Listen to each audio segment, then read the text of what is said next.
From 17 years till now, almost fourscore, here lived I, but now live here no more. At 17 years many their fortunes seek, but at fourscore it is too late a week. As you like it. We must conduct our readers to the Tower of Tilliatoodlem, to which Lady Margaret Bellenden had returned, in romantic phrase, malcontent and full of heaviness, at the unexpected, and, as she deemed it, indelible affront, which had been brought upon her dignity by the public miscarriage of Goosegibby. That unfortunate man-at-arms was forthwith commanded to drive his feathered charge to the most remote parts of the common moor, and on no account to awaken the grief or resentment of his lady, by appearing in her presence while the sense of the affront was yet recent. The next proceeding of Lady Margaret was to hold a solemn court of justice, to which Harrison and the butler were admitted, partly on the footing of witnesses, partly as assessors, to inquire into the recusancy of Cuddy Headrig the ploughman, and the abetment which he had received from his mother, these being regarded as the original causes of the disaster which had befallen the chivalry of Tilliatoodlem. The charge being fully made out and substantiated, Lady Margaret resolved to reprimand the culprits in person, and, if she found them impenitent, to extend the censure into a sentence of expulsion from the barony. Miss Bellenden alone ventured to say anything in behalf of the accused, but her countenance did not profit them as it might have done on any other occasion. For so soon as Edith had heard it ascertained that the unfortunate cavalier had not suffered in his person, his disaster had affected her with an irresistible disposition to laugh, which, in spite of Lady Margaret's indignation, or rather irritated, as usual, by restraint, had broke out repeatedly on her return homeward, until her grandmother, in no shape imposed upon by the several fictitious causes which the young lady assigned for her ill-timed risibility, upbraided her in very bitter terms with being insensible to the honor of her family. Miss Bellenden's intercession, therefore, had, on this occasion, little or no chance to be listened to.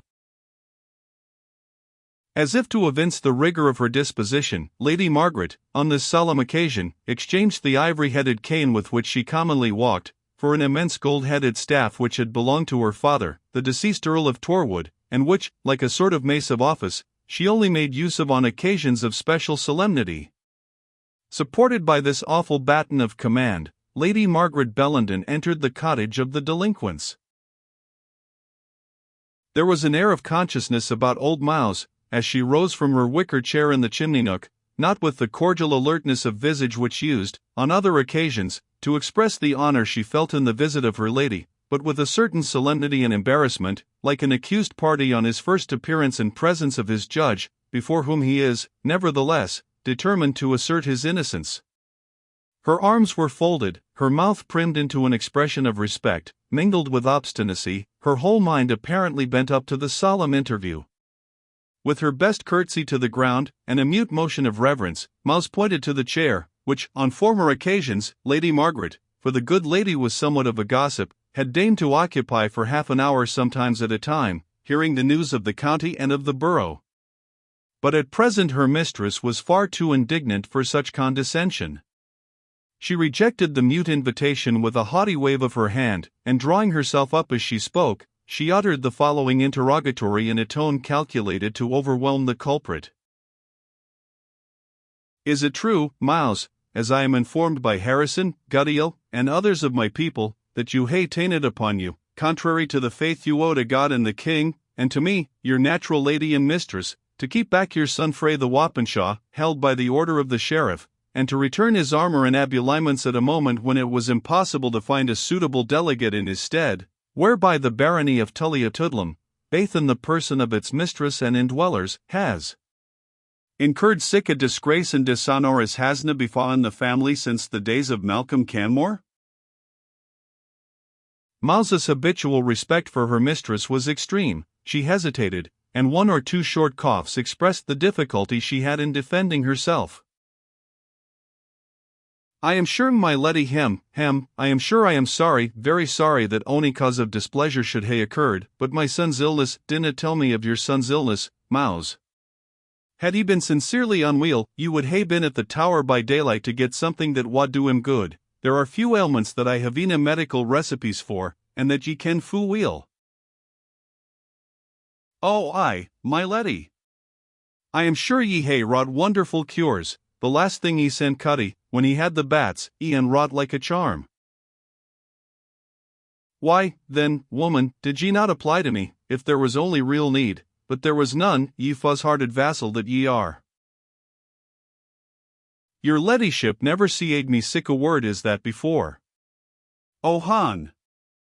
That I so live to be see'd say, she continued, bursting into tears, and me a born servant o' the house o' Tiliotidlum. I am sure they belie baith Cutty and me, sir, if they said he wadna fight ower the boots and blood for your ladyship and Miss Edith, and the old tower I sold he, and I would rather see him buried beneath it, than he sold Giaiwe, but thur writings and wapenshowings, my leddy, I hae nae brew o' them ava. I can find nae warrant for them whatsoever. Nae warrant for them, cried the high-born dame. Do ye not ken, woman, that ye are bound to be liege vassals in all hunting, hosting, watching, and warding, when lawfully summoned thereto in my name? Your service is not gratuitous. I trow ye hae land for it to yery kindly tenants, hae a cot-house, a kale-yard, and a cow's grass on the common, few hae been brought farther ben, and ye grudge your son sold Giaimi a day's service in the field? Nah, my leddy, it's no that, exclaimed Mouse, greatly embarrassed, but ane canna serve twa maesters, and, if the truth maun e'en come out, there's ane a bune ways commands I maun obey before your ledyships. I am sure I would put neither kings nor kaisars, nor ony earthly creatures, afore them. How mean ye by that, ye old fool woman? D'ye think that I order onything against conscience? I dinna pretend to say that, my leddy, in regard of your ladyship's conscience, which has been brought up, as it were, wy prelatic principles, but ilka ane maun walk by the light o' their een, and mine, said Mouse, waxing bolder as the conference became animated, tells me that I so leave a cot, kale-yard, and cow's grass and suffera, rather than that I or mine should put on harness in an unlawful cause. Unlawful, exclaimed her mistress, the cause to which you are called by your lawful leddy and mistress, by the command of the king, by the writ of the privy council, by the order of the lord lieutenant, by the warrant of the sheriff? Aye, my leddy, nae doubt, but no to displeasure your ladyship, ye'll mind that there was ance a king in scripture they see'd Nebuchadnezzar, and he set up a golden image in the plain o' Dura, as it might be in the haw yonder by the waterside, where the array were warned to meet yesterday, and the princes, and the governors, and the captains, and the judges themselves, for by the treasurers, the councillors, and the sheriffs, were warned to the dedication thereof, and commanded to fall down and worship at the sound of the cornet, flute, harp, sackbut, psaltery, and all kinds of music. And what o' this, ye fool wife? Or what had Nebuchadnezzar to do with the Wapenshaw of the upper ward of Clydesdale?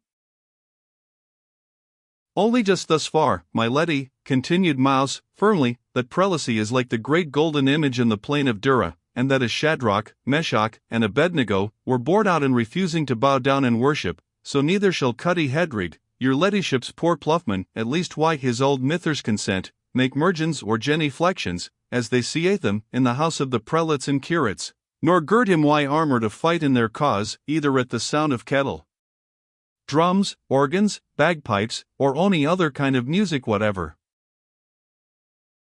Lady Margaret Bellenden heard this exposition of Scripture with the greatest possible indignation, as well as surprise. I see which way the wind blaws, she exclaimed, after a pause of astonishment. The evil spirit of the year 1640 TWA is at work again as merrily as ever, and ilka auld wife in the chimley nook will be for napping doctrine why doctors o' divinity and the godly fathers o' the church. If your ladyship means the bishops and curates, I'm sure they hae been but stepfathers to the Kirk o' Scotland. And, since your ladyship is pleased to speak o' parting ys, I am free to tell you a piece o' my mind in another article. Your ladyship and the steward hae been pleased to propose that my son Cutty sold work in the barn why a newfangled machine, note, probably something similar to the barn fanners now used for winnowing corn, which were not, however, used in their present shape until about 1730. They were objected to by the more rigid sectaries on their first introduction, upon such reasoning as that of honest Mouse in the text, for dighting the corn frae the chaff, thus impiously thwarting the will of divine providence, by raising wind for your ladyship's own particular use by human art, instead of soliciting it by prayer, or waiting patiently for whatever dispensation of wind Providence was pleased to send upon the Shealing Hill. Now, my Letty, the woman would drive only reasonable being daft, said Lady Margaret. Then resuming her tone of authority and indifference, she concluded, Will, Mouse, I'll just end where I sud hae begun yery hour learned and hour godly for me to dispute why. Say I have just this to say, either Cuddy must attend musters when he's lawfully warned by the ground officer, or the sooner he and you flit and quit my bounds the better. There's nae scarcity o' old wives or ploughman, but, if there were, I had rather that the rigs of Tilliatoodlem bear naething but windlestrays and sandy lavricks, note, bent grass and sandlarks, than that they were ploughed by rebels to the king. Aweel, my Letty, said Mouse, I was born here, and thought to die where my father died, and your Lettyship has been a kind mistress, I'll ne'er deny that, and I ne'er cease to pray for you, and for Miss Edith, and that ye may be brought to see the error of your ways. But still, the error of my ways, interrupted Lady Margaret, much incensed, the error of my ways, ye uncivil woman? Oh, aye, my Letty, we are blinded that live in this valley of tears and darkness, and hae our mony errors, great folks as weel as SMA, but, as I said, my poor benison will rest why you and yours wherever I am. I will be way to hear o' your affliction, and blithe to hear o' your prosperity, temporal and spiritual. But I cannot prefer the commands of an earthly mistress to those of a heavenly master, and say I am e'en ready to suffer for righteousness' sake. It is very well, said Lady Margaret, turning her back in great displeasure, ye ken my will, Mouse, in the matter. I'll hae nae wiggery in the barony of Tilliatoodlem, the next thing wad be to set up a conventicle in my very withdrawing room. Having said this, she departed, with an air of great dignity, and Mouse, giving way to feelings which she had suppressed during the interview, for she, like her mistress, had her own feeling of pride, now lifted up her voice and wept aloud. Cuddy, whose malady, real or pretended, still detained him in bed, lay perdu during all this conference, snugly ensconced within his boarded bedstead, and terrified to death lest Lady Margaret, whom he held in hereditary reverence, should have detected his presence, and bestowed on him personally some of those bitter reproaches with which she loaded his mother. But as soon as he thought her ladyship fairly out of hearing, he bounced up in his nest. The fall of ye, that I sold say, he cried out to his mother, for a lang-tongued clavering wife, as my father, honest man, I see'd ye. Couldna ye let the Letty alane why your wiggery? And I was e'en as great a gomeril to let ye persuade me to lie up here amang the blankets like a hurchin, instead o' gone to the Wappenshaw like other folk. Odd, but I put a trick on ye, for I was out at the window bowl when your auld back was turned, and awa down by to hae a bath at the Popinjay, and I shot within TWA on't. I cheated the Letty for your clavers, but I wasna gone to cheat my Jo. But she may marry way she likes now, for I'm clean dung ower. This is a war dirtum than we got frae Mr. Guddiel when ye guard me refused to eat the plum porridge on ye leave, as if it were ony matter to God or man whether a ploughman had sup pit on minced pies or sour sowens. Oh, wisht, my bairn, wisht, replied Mouse, thou kensna about they things, it was forbidden meat, things dedicated to set days and holidays, which are inhibited to the use of Protestant Christians. And now, continued her son, ye hae brought the Letty hersel on our hands, and I could but hae gotten some decent clays in, I wad hae spanged out o' bed, and told her I wad ride where she liked, night or day, and she wad but leave us the free house in the yard, that grew the best early kale in the hale country, and the cow's grass. Oh wow! My winsome bairn, Cuddy, continued the old dame, murmur not at the dispensation, never grudge suffering in the good cause. But what can I if the cause is good or no, mither, rejoined Cuddy, for a ye bleeze out sae muckle doctrine about it? It's clean beyond my comprehension athegither. I see nae sae muckle difference atween the TWA ways odas of the folk pretend. It's very true the curates read I the same words ower again, and if they be right words, what for now? A good tale's no the war o' being twice told, I trow, and a body has I the better chance to understand it. Everybody's no sae gleg at the uptake as ye are yoursel, mither. Oh, my dear Cuddy, this is the sairest distress of a, said the anxious mother. Oh, how often have I shown ye the difference between a pure evangelical doctrine, and ain that's corrupt why human inventions? Oh, my bairn, if no for your ain soul's sake, yet for my grey hairs, we'll, mither, said Cutty, interrupting her, what need ye mak say ye muckle din about it? I hae I doon whatever ye bade me, and gie to kirk where'er ye like it on the Sundays, and fended weel for ye in the ilka days besides. And that's what vexes me mair than o' the rest, when I think how I am to fend for ye now in they brickle times. I am no clear if I can pluff ony place but the mains in Mucklewain, at least I never tried ony other grund, and it wadna come natural to me. And nae neighbouring heritors will dore to take us, after being turned if they bounds for non-enormity. Nonconformity, hinny, side mouse, is the name that they worldly men gies. We'll hae a gang to a far country, maybe 12 or 15 miles aff.